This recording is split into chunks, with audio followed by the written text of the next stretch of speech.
Eva Babicová oznámi nám meno, ktoré z tých 14 500 tipov od poslucháčov Rádia Express dostal náš maskot a Igor Nemeček ho slávnostne odhalí. Takže meno tohto maskota, ktorého o chvíľku uvidíte, je Góli.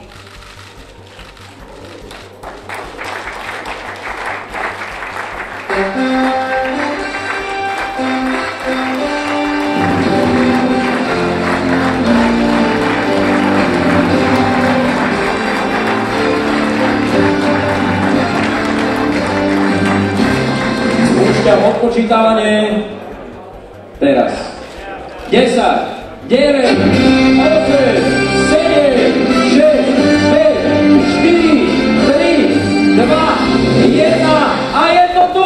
Úvodné buly a vystrelíme do pohľadu. Sme si vedomí, že po 74. majstrovstvách sveta, ktoré začínajú o týždeň v Nemecku, sa začne upierať celá pozornosť celého sveta na nás, na Slovensko, na to, ako budeme pripravení. Pre nás to je nielen športový sviatok, ale chceme naozaj, a to úprimne hovorím, ukázať celému svetu, kde Slovensko leží a aby aj po týchto majstrovstvách sveta vedeli sa ľudia vrátiť na Slovensko nielen kvôli hokeju, ale aj kvôli tejto našej krásnej krajine.